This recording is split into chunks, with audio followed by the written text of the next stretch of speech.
तो दोस्तों अब इसकी साइड चेंज करेंगे। एक साइड हमारी हो चुकी है हल्की हल्की।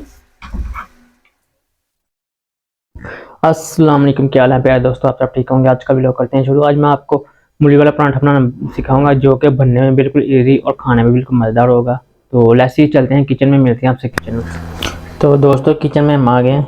हमारे पास 3 अदद मूली हैं, इनकी हम उतारेंगे छील के, उसके बाद इसको करेंगे कद्दूकश।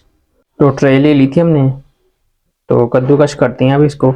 आपने ब्रीक वाली साइड पे ना कद्दूकश करना है, ठीक है। मूली को अपने मोटी वाली साइड पे नहीं करना, जो ये वाली है ये इस पे नहीं करना, ब्रीक वाली साइड पे कद्दूकश करना है।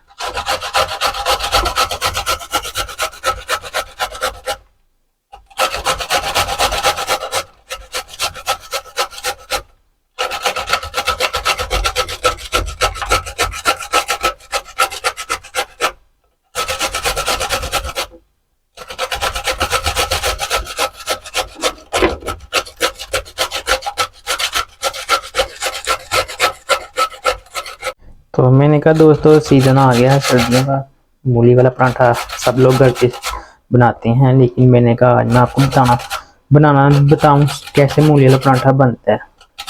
जैसे मैं आपको रेसिपी बताऊंगा आपने बिल्कुल वैसे फॉलो करनी है, तो आपका ये एक पराठा जो है ना टूटेगा नहीं है। दोस्तों एक हमने बोल ही लिया था, जो कद्दूकश की हुई मूली है ना, इनमें से पानी हम ना ड्राई करेंगे। इस तरह अपने हाथ में लेना है और दोनों तरफ से अच्छी तरह से प्रेस करना है, ताकि जो अंदर इसके मूलियों के अंदर पानी है ना वो अच्छे से ड्राई हो जाए। अगर पानी रहेगा तो फिर वो ये होगा कि आप जब भी रोटी बनाएंगे ना, तो उसके अंदर आप इस कद्दूकश की हुई मूली वो ऐड करेंगे ना, तो ये होगा कि वो टूट जाएगी आपकी इस तरह।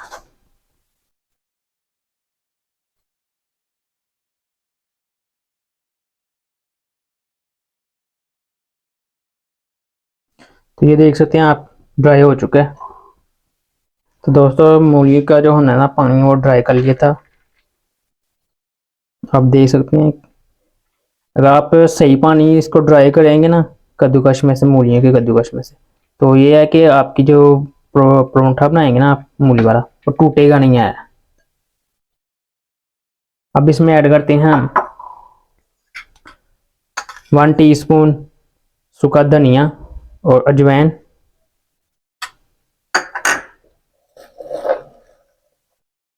1 टीस्पून कुटी हुई लाल मिर्च। तो अब इसमें हम ऐड करते हैं 1/2 टीस्पून लाल मिर्च,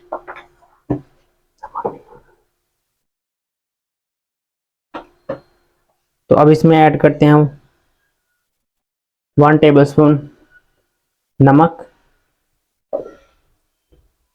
तो इसमें इसके बाद हम इसमें ऐड करेंगे 4 से 5 अदद सब्ज़ मिर्चें कट।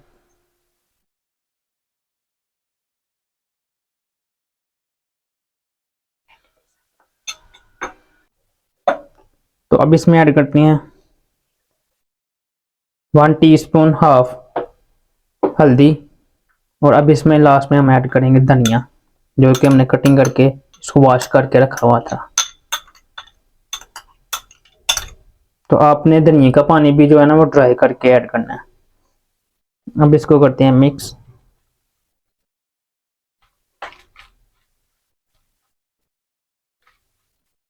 दोस्तों मूली का जो कद्दूकश है ना उसमें हमने सारा कुछ मिक्स कर दिया। तो अब तो दोस्तों छोटे छोटे हमने पेड़े बना लिए थे, अब इनको करते हैं बेलते हैं।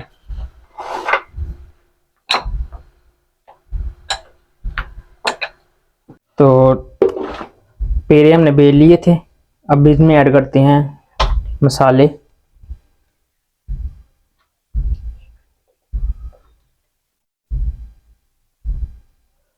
इतना बहुत होगा। अब इसको करते हैं दोस्तों, आप देख सकते हैं पेड़े के ऊपर हमने मसाला लगा दिया था। अब हम इसमें थोड़ा थोड़ा हल्का हल्का ऑयल ऐड करेंगे।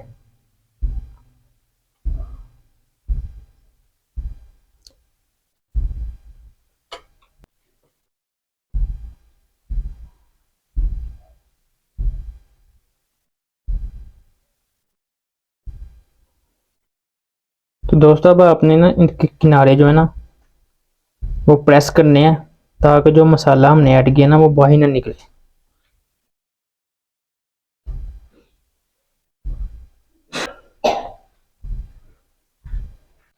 तो अब इसको हल्का हल्का आपने बेलना है।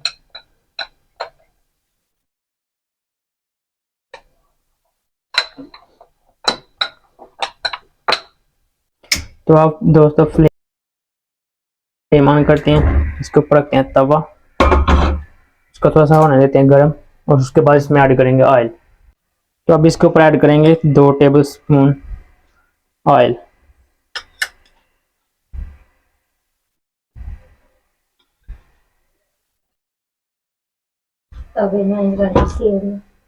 तो दोस्तों जो मैंने ऑयल तवे पे डाला था ना, उसको मैंने पिला दिया पूरे तवे पे ताकि जो रोटियां हमारी नीचे लगे ना। दोस्तों ऑयल हमारा हो चुका है, अब इसमें ऐड करते हैं रोटी। बिस्मिल्लाह।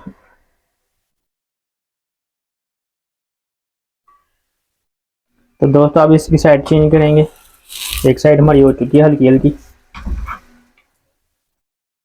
तो दोस्तों इस पे थोड़ा सा ऑयल ऐड करेंगे हम 1 टेबल स्पून।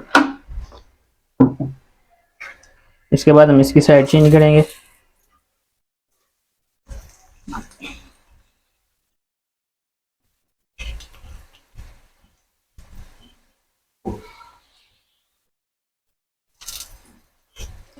आपने जब भी मूली वाला परांठा बनाना है तो आपने जो फ्लेम है उसकी जो हाई, उसको फ्लेम को हाई नहीं रखना, आपने ना हाई रखना है ना आपने स्लो रखना है।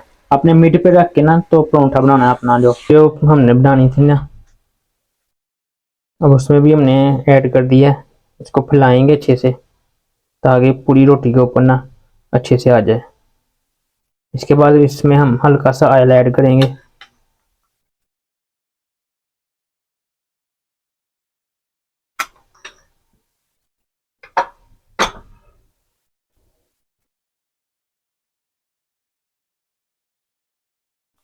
आपने इसके किनारे अच्छे से प्रेस करने हैं ताकि जो हमने ऐड किया ना मूली वो बाहर ना निकले।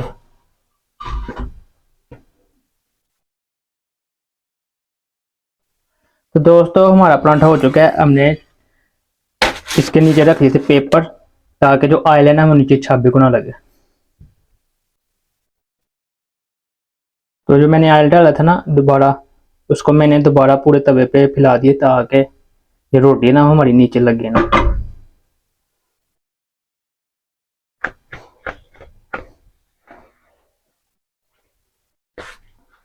बिस्मिल्लाहिर्रहमानिर्रहीम।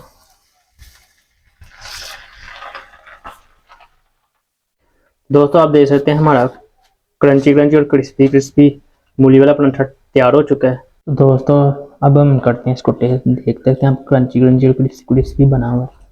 तो साथ में मैंने रायता तैयार कर लिया था, क्योंकि मूली वाला परांठा हो या आलू वाला परांठा हो, जब तक साथ में रायता ना हो मज़ा नहीं आता। मज़ा आया। तो खाना खा के दोस्तों मैं अपने रूम में आ गया था। तो आई होप आज की वीडियो पसंद आई होगी। तो जैसे जैसे मैं रेसिपी में आपको बताता हूँ, जो जो चीज़ मैं आपको बताता हूँ आपने बिल्कुल वैसे वैसे इस चीज़ डालनी है, इस्तेमाल करनी है। तो मेरी वीडियो को पूरा देखा करें ताकि आपको कोई चीज़ मिस ना कर सकें। तो नमक मिर्च के हिसाब से मैंने कहना था कि नमक मिर्च मैं अपने हिसाब से डालता हूँ। अगर आप लोगों ने ज़्यादा नमक मिर्च इस्तेमाल करनी है तो आप लोग ज़्यादा इस्तेमाल कर लिया करें, अगर आप लोग कम खाना पसंद करते हैं तो कम ऐड कर लिया करें नमक मिर्च। तो आप लोग अभी तक मेरे चैनल को सब्सक्राइब नहीं किया, प्लीज़ मेरे चैनल को सब्सक्राइब करें, बेल आइकन को प्रेस करें, मेरी वीडियो को लाइक करें और शेयर करें। तो लास्ट में मैं यही कहना चाहूँगा कि 5 वक्त की नमाज लाजमी पढ़ा करें, और 5 वक्त की नमाज के बाद आप लोग जुम्मा वगैरह या 5 वक्त की नमाज के बाद आप दुआ करते हैं तो फ़लस्तीन के मुसलमानों के लिए दुआ लाजमी किया करें, क्योंकि आपको पता है फ़लस्तीन के हालात किस तरह के जा रहे हैं। तो आप फ़लस्तीन के मुसलमानों की दुआ करें ताकि अल्लाह ताला उनको फतह याब करे। तो आई होप आज की वीडियो पसंद आई होगी। मेरी वीडियो को लाइक करें, शेयर करें, सब्सक्राइब करें और बेल आइकन को प्रेस करें। तो दुआ में याद रखना मुझे। फिर मिलेंगे। अल्लाह हाफिज़।